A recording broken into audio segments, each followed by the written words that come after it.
ভাই ব্রাদার, আমরা এখন চলে আসলাম ঠিক বেড়িবাঁধের ব্রিজের কাছাকাছি।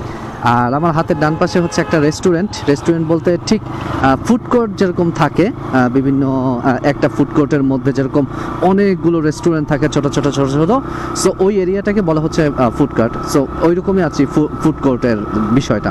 হ্যাঁ, আর ফুড কোর্ট হচ্ছে ওই যে ছোট ছোট যে গাড়িগুলো আছে, বাহিরে যেরকম ইয়া করে, ওই দেখানো যে কপতি প্রেম করে ওইখানে বসে বসে, দেখছেন কি অবস্থা। তো যাই হোক, ওই যেটা বলতেছিলাম যে ফুড কার্ট হচ্ছে ছোট ছোট যে খাবারের যে গাড়িগুলোতে আমরা বাইরে যেরকম স্ট্রিট ফুড খাই, সেটা হচ্ছে ফুড কার্ট। আর আরেকটা হচ্ছে food court. So food court হচ্ছে এটাই, একটা জায়গার মধ্যে অনেকগুলো রেস্টুরেন্ট থাকে, ওটা হচ্ছে ফুড কোর্ট। আর এই যে দ্য রিভার্স এজের আমি বেশ কয়েকটা ভিডিও দেখছি, যে আমার হাতের বাম পাশে দ্য রিভার্স, ওদের আলাদা একটা শিপ আছে। ওদের এই শিপে করে আপনি সারাদিনের একটা জার্নি করবেন, সারাদিন এখানে থেকে মানে এখানে সকালে নাস্তা টাস্তা করে থেকে দেন হচ্ছে আপনারা শিপ নিয়ে ঘুরতে বের হবেন। সো ওদের এরকম একটা জাস্ট ট্যুরের একটা সুন্দর একটা প্ল্যান আর কি।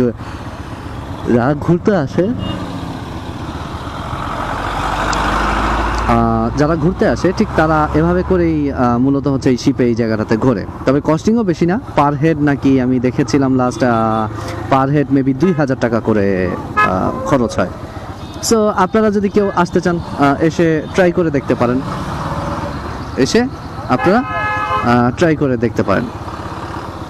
তো যাই হোক, চলেন আমরা আস্তে করে আগাই। অ্যান্ড দেখেন, আমরা আজকে মিরপুরে 1-এর এই দিক দিয়েই যাব, তাহলে যদি রাস্তাটা একটু শর্ট হয়। এই যে আমরা এই রাস্তায় উঠে গেলাম। অ্যান্ড এই ওয়ান ওয়ে লেনের এই রাস্তায় আমি আমার ইউনিভার্সিটি লাইফে অনেক অ্যাক্সিডেন্ট দেখছি, অ্যান্ড বিগ অ্যাক্সিডেন্ট। যেমন ধরেন এই যে আমি বাইক চালাচ্ছি, আমার সামনে ধরেন একটা জিক্সার বাইক আছে, ও চালাচ্ছে, তো আমি আমার মতো করে চালাচ্ছি, ও ওর মতো করে চালাচ্ছে। তো আমাকে পরে আমি তাকে ওভারটেক করে আমি সামনে আগায় গেছি, মানে সে একটা অটোর পেছনে পড়ছিল, দ্যাটস ওয়াই তারে দেখলাম সেও মানে পরবর্তীতে আমি তারে ওভারটেক করার পর মানে সে আরও দেখলাম যে পাগল হয়ে গেছে যে আমি তারে ওভারটেক করে কেন গেলাম। ঠিক আছে, তো সে কি করলো, সে আমাকে ওভারটেক করে একটু সামনে আগানোর পরেই মানে ওই পাশ থেকে একটা, এই যে সামনে যে হলুদ পিক আপ দেখা যাচ্ছে, ঠিক এই পিক আপ, অর্থাৎ এরকমই একটা সেম পিক আপ আমি দেখাচ্ছি যে সামনে আসতেছে, সামনে যে নীল কালার যে পিক আপটা দেখা যাচ্ছে এইটারই হলুদ কালার একটা পিক আপ জাস্ট হুট করে এভাবে আসলো, ও গেল ওর এই হ্যান্ডেলে লাগলো, লাগার পর দুই হ্যান্ডেল ভাঁজ হয়ে এরকম হয়ে গেল, দুই হ্যান্ডেল দুই পাশে একবারে ভাঁজ হয়ে এইখানে চলে আসলো। তো এইটা জাস্ট আমার নিজের চোখের সামনে একেবারে লাইভ ঘটনা। অ্যান্ড ছেলেটা দেখলাম যে সিটকে আর এক জায়গা পড়লো, গাড়িটাও দেখলাম যে ব্রেক করে একেবারে এই যে মনে করেন এই সাইড দিয়ে ঢুকে গেল। তো এই হচ্ছে বিষয়টা, এই রাস্তাটার মধ্যে আমি অনেক অ্যাক্সিডেন্ট দেখছি এবং স্পট ডেটও পর্যন্ত দেখছি। তো এই কারণে আপনাদেরকে বলবো, যারা প্রফেশনাল না, যারা মোটামুটি একটু ভয় পান বাইক রাইড করতে যে এই ধরনের রাস্তাগুলোতে, তারা একটু সেফলি থাকবেন, একটু সাবধানে থাকবেন।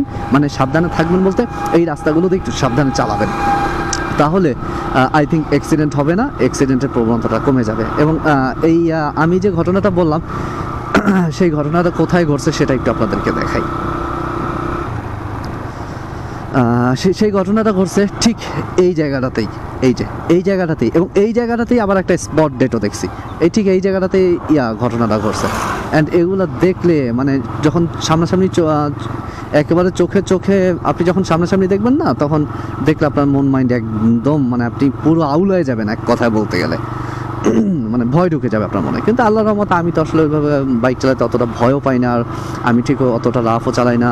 আর আল্লাহ দিলে আমি অ্যাক্সিডেন্টও খুব কম করছি, অ্যাক্সিডেন্ট করি না বললেই চলে। আল্লাহ পাক খুব সেফলি আমাকে ড্রাইভ করার তৌফিক দিছে। তো এই জন্য আমি সকল বাইকারদের বলবো আপনারাও একটু সেফলি বাইক ড্রাইভ করেন, অ্যান্ড ফ্যামিলির সাথে সেরকমভাবে সুন্দর করে সময় কাটান, যাতে দিন শেষে আবার ফ্যামিলির কাছে ফিরে যেতে পারেন। এটাই হচ্ছে আমার বার্তা আমার পক্ষ থেকে। তো যাই হোক, চলেন, আপনাদের সাথে তো গল্পই করতেছি, অ্যান্ড গল্প করতে করতে আমরা আগাবো।